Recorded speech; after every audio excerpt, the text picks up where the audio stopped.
Welcome to the show. I'm your host, Veronica Neufer.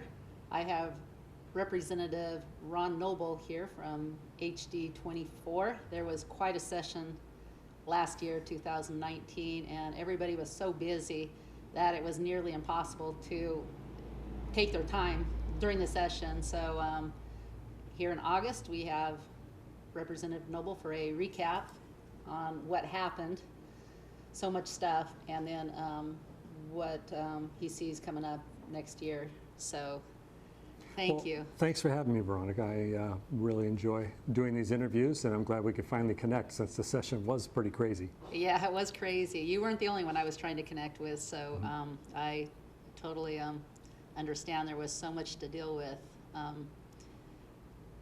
And you would know more than that, but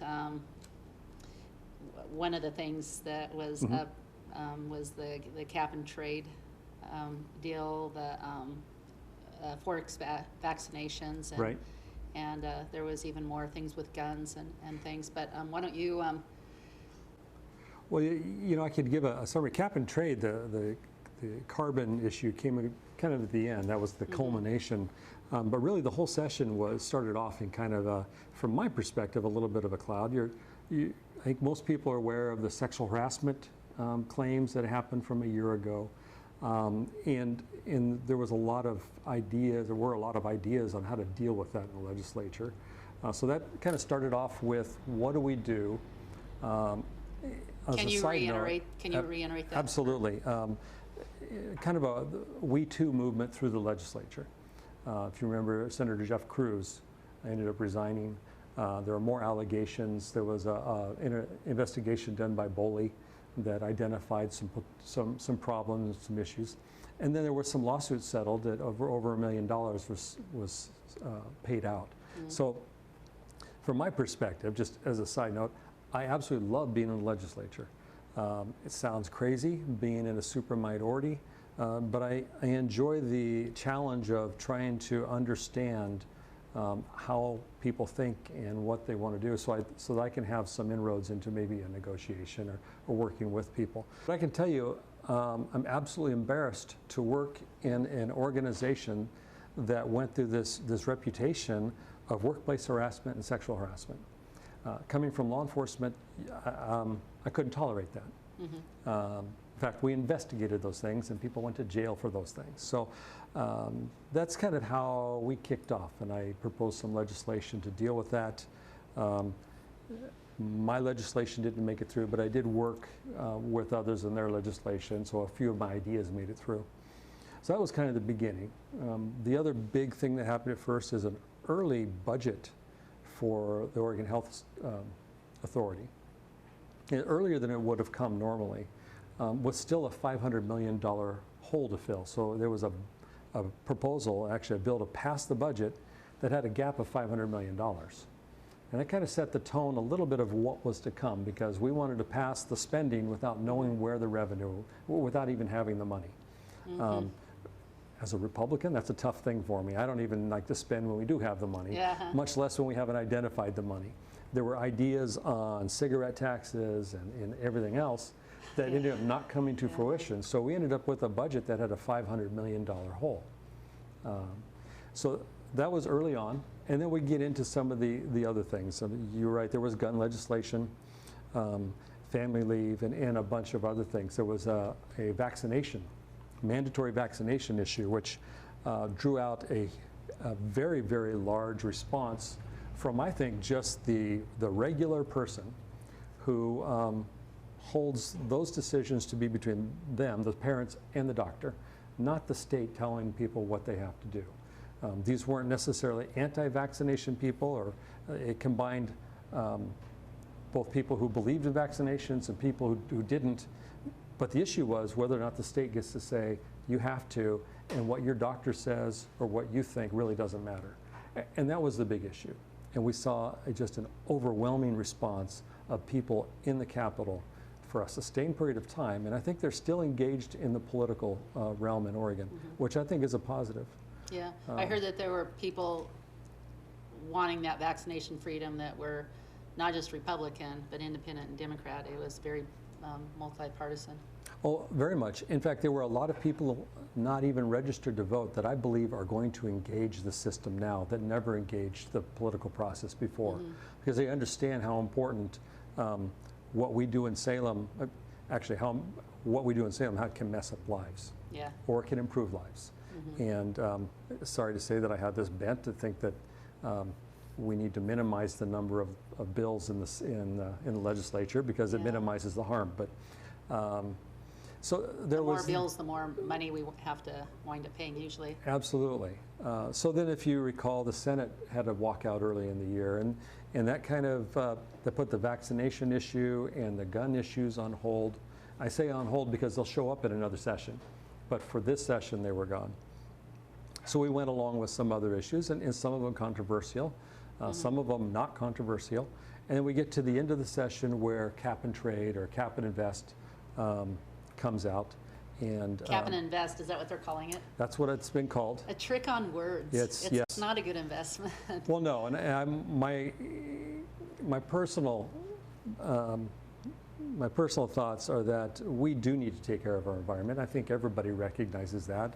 We live in one of the most resource-rich states in the United States, between trees and agriculture, everything we do. But cap and trade is not the answer. We need to minimize carbon, maybe, but we don't need to create a tax so that people can continue to pollute and then trade that money to people that, I mean, it creates a false economy, and all it is really is another tax to generate revenue. A big tax and a big power grab. Huge tax, when really having minimal effect on our environment. The largest effect on our environment is to continue to grow trees and manage our forests, and then encourage people to look at new technology, new ways of doing things. I was wondering, as far as taking care of the forest and stuff, to me well, there's so many areas I could take this question, but let's see, simplify.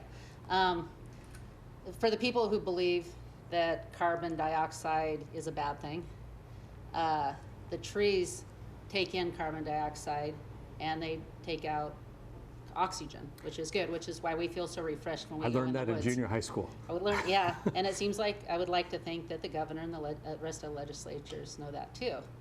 But this idea about forcing us to use paper bags when it's just going to cut down more trees, it seems to be an interesting bad idea if you believe that we need more trees for Well, we've been the extra oxygen. Yeah, actually, there's some studies, and I wasn't involved in this committee specifically, the Carbon Committee. Okay. I know that Representative David Brock Smith was heavily involved in that. He's from the South Coast. Representative. Is he a Republican? Yes. Okay. Yes, and then Representative Shelley Boshart Davis, excuse me, from the Albany area, very much involved in doing a lot of the work in the caucus on this, and we need to recognize that the trees do sequester carbon, meaning they take carbon dioxide in and then they help produce oxygen. We may be producing more carbon than the trees can keep up with, but when they did a study, the trees actually sequester more than half of the carbon we produce. And then we have forest fires, and we don't manage well. So what we're talking about is managing a forest well. I grew up in Oregon, and I don't remember forest fires every single year like we have now. This year, I think we've got a little bit of a reprieve. There are fires burning, but nothing like what we had last year or the year before. Along with that, we need to recognize best in class. So we have a steel mill in McMinnville, and it is a polluter, absolutely. It pollutes less, I think the numbers are about 76% less carbon produced from this steel mill than other types of technology and other steel mills around the United States and around the world. So why would we want this steel mill why would we make it impossible for them to continue to work or continue to exist when the steel is going to be made somewhere else in the United States and produce 76% more carbon? So it may be a large producer of carbon, but it's still best in class. Yeah. And forcing that change, cap and trade would have had a detrimental impact to our steel mill, which is hundreds of jobs, and the economy of our local area that's attached to that would have been more than what people realize. I had PhD Gordon Folks on here, and we talked, we did a 5-part show, talked for 2.5 hours. He showed a lot of graphs and stuff. He said this is what the politicians were trying to guess to try to get this thing going, you know, the taxes and this power grab going. But this is the reality. This is what they predicted. This is the reality of, you know, 5 years later, really the reality. And it was totally in line with a healthy environment. And it had nothing to do with man. As a matter of fact, all the carbon dioxide is mostly in the central South America area where all the trees are, the rainforest. And then in China, I don't know if it's because they have a lot of trees, they have a lot of pollutant, but anyway, mostly where you see the trees, and the reason why is because the trees, you know, they take the, you know, carbon dioxide out of the air, which is how God created this cycle. And from what I'm hearing you say is that, well, possibly man is creating a problem, and real science doesn't imply that man is doing diddly at all. Yeah, I think you probably may have read too much. The climate has changed since the beginning of time, since the Earth was created. We've had different ice age. We've had an ice age. There's evidence of that. We had, before the industrial age, and we had the Dust Bowl. The Earth is actually, over a long period of time, cooling off, not heating up. Yeah. But essentially, the climate does this. Yeah. I remember exactly. growing up times when we had heavy snows for a few years, and we had no snow for a few years, and then we had heavy snow in 2008. Yeah. And then we've had a little bit of snow. So it cycles. And in my life, it's longer than it I'd like to think it is right now, but it's really just a small window into the existence of the Earth. So what I'm saying is, I think we still have a duty and a moral, ethical obligation to take care of the environment we're in. Whether or not we're causing this, man-made, is secondary in my mind. I'm really not worried about engaging in that argument as much as absolutely we want to take care of what we've been given. Right. We're blessed to be here. But let's take a look at what the costs are for what you're proposing in a cap and trade environment. And I think the costs is essentially decimating a lot of rural Oregon and really a way of life that people who are in control do not understand. And I think that's the issue. Well, and I guess my question was, you know, I mean, a little bit to you, but do the people at the Capitol, do they understand that maybe their science is flawed, or are they getting real science? I think the politics sometimes moves beyond credible science. And for instance, the vaccination issue. I sat on that committee, on healthcare committee, and I saw scientific studies that showed that proved one side, and I saw scientific studies that proved the other side. And I guarantee you there are studies out there that would prove both sides. So then it becomes into a core belief, because you can't make up the statistics, but you can, well, you can, but you should be found out. But you can generally present the statistics in a way, the numbers in a way that will prove your point. And that's what happens on both sides. I still believe that we've been in existence for such a short period of time. I mean, and we've gone from a hunter-gatherer civilization to an ag civilization. We had the Industrial Revolution where we had steam engines, and then we moved on to fossil fuels, and then nuclear, and we will have more changes. We will do something else, and some of it may be driven by, gosh, is there something better out there than fossil fuels? Some of it will be driven by, wow, look at this new technology. I remember years ago with computers, my brother worked at Intel, and I remember, wow, how fast could this 286 be? This is great. And he says, well, we're working on faster chips. I said, what for? What for? This, 20 megabyte hard drive and a 286 computer. I am happy with this, everything I could ever want to do, because I couldn't envision how much better it would be with an i7 Yeah. and 3 gigabytes of drive and more memory than I had in a hard drive when Yeah. computers first came out. And I think what we need to make sure we don't do is create so many regulations that it gets in the way of private industry creating, because technology is created by private industry. It's not created by government. Yeah. Government may harness it once it's Yeah. created, but the development is generally done in private labs and private enterprise. Is other countries that don't have freedoms, do they invent much? I don't think they do. I would have to, anecdotally, I would have to say much less than innovation from a personal, from private enterprise. Yeah. I don't have the information, but that's my gut feeling. As an example, even the United States space program back in the 60s, we celebrated Apollo 11 this summer. Apollo 11, and in the first manned or spacewalk, or walk on the moon, excuse me. That was a concerted effort by a bunch of different private aeronautical and aerospace companies that may have been overseen by NASA and the government, but Boeing and McDonnell Douglas and North American, all those different companies built parts of that rocket and worked together. It wasn't the government and a government subsidized plant building government stuff. This Yeah. was private enterprise working together. Even some of our most, I would say one of the most phenomenal accomplishments, walking on the moon, even though it happened so many decades ago, was still a private enterprise. From a legislative standpoint, I understand cap and trade's coming back Next year? in the short session. What we couldn't get done in 6 months, we're going to do in 5 weeks. But I've been told, the Senate President and I've heard from a few others that have said it's coming back.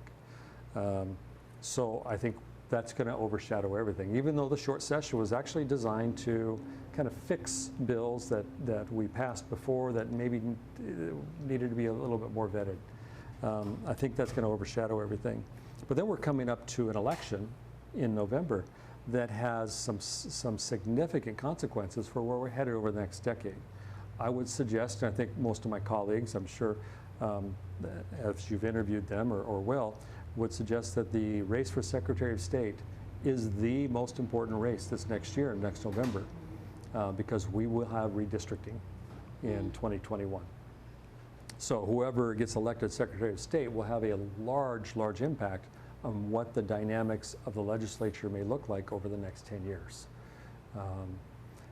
As I mentioned, whether or not representatives are carved out of their own district, because I have a lot of building going on in the northern part of my district around Hillsborough, and some going on in Beaverton. So that could pull one person's district into Beaverton, mine more up into Hillsborough. How much into McMinnville are they going to let me stay? Or would I even be part of then Lafayette or Dundee? So it's all population and how it comes out, and it seems a little crazy to some already that I represent McMinnville, and I go all the way up to Hillsborough High School. Yeah, that is interesting. Two different needs, two different demographics. When this district, when it was held by others, actually went south and included Amity and the West Valley. Yeah. And then we'll find out whether or not we're going to continue moving farther away from each other, or whether we're going to start moving closer to each other with regard to whether the parties will be unified. There's part of the issue with the majority is that there's a moderate majority, moderate Democrat, and there's a very progressive Democrat.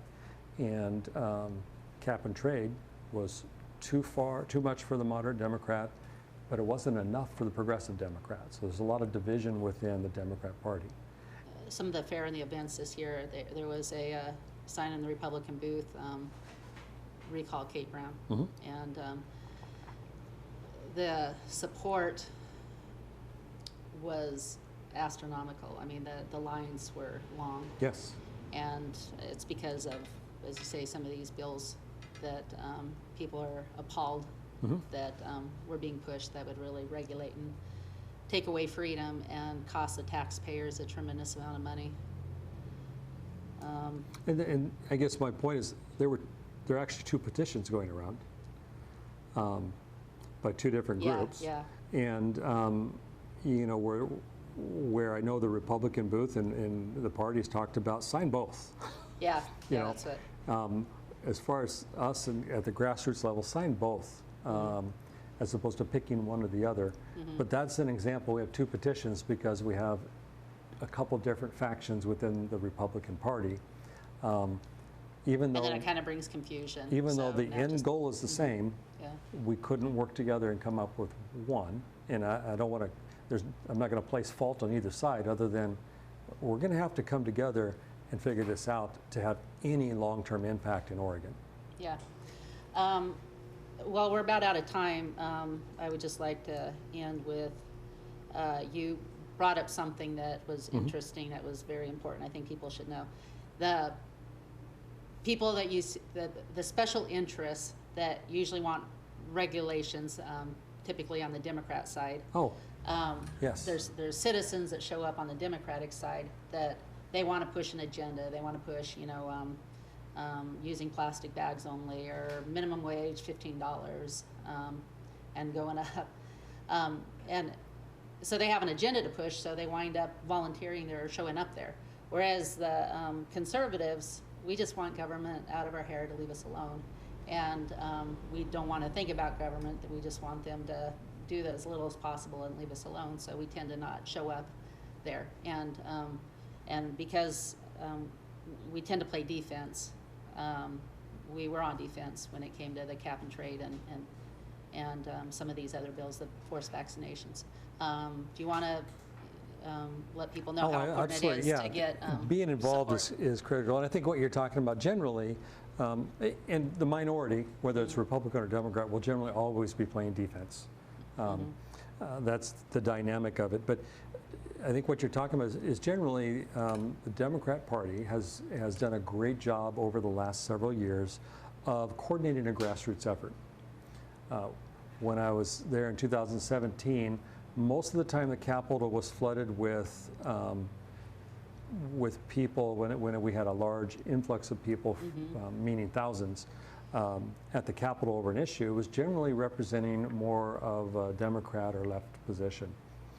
The difference this year with mothers and parents mobilizing with the vaccination law, and then that continuing on over timber unity, and we saw more people with conservative values that I would consider, or at least the value, like you said, over vaccinations of don't tell us how to raise our kids. We'll take care of this, and if I want to vaccinate, I will, and if I don't want to, I won't. But also cap and trade with timber unity. I'm hoping that this keeps up because citizen participation is critical to making sure your voice is heard. I would love to say, don't worry, District 24, I've got it covered. I will be your sole voice. But the reality is that doesn't happen. There's 60 of us in the House of Representatives and then 30 more senators. And there's times when my voice can be drowned out. It's hard to drown out 1,000 or 2,000 or 3,000 voices joining my voice and my colleague's voice in getting your wishes across. So it was great to see, and I hope we can see more. It's tough because it means people take off time from work, and there's all kinds of life things going on, but it made a huge difference in a couple of bills that I would say that the people that showed up to voice their opinion are what caused that policy to be stopped. Yeah. More than me. Yeah. All right. Well, thank you. Hopefully I'll see you in the next 2-3 months. Absolutely. As we talk about what we can expect the next session, and also November vote. So, okay. Well, there you go. Whether we want to be involved in politics or not, it's crucial that our voices are heard over and above the special interests that come into the Capitol. So citizen lobbyists are one way you can be involved, and of course Republican meetings once a month on Tuesday evenings, third Tuesday of the month, and the women Republicans the second Thursday of the month. So those are just a few examples, but there's so much more, and definitely email your representative, Representative Ron Noble in this case, House District 24, and just say, hey, love what you're doing. These are things I'm interested in, and just encourage them, because this is our government and we need to get it back. Thanks for tuning in. Have a good week. Bye-bye. Inspiration. Arts and crafts. Health and wellness. Communication and information. We're here to encourage and inspire you. You have a gift? We know you do. And so do we. Whether you come in to look by or want to promote your gift, we invite you to come in, because when we're working together, we can accomplish great things.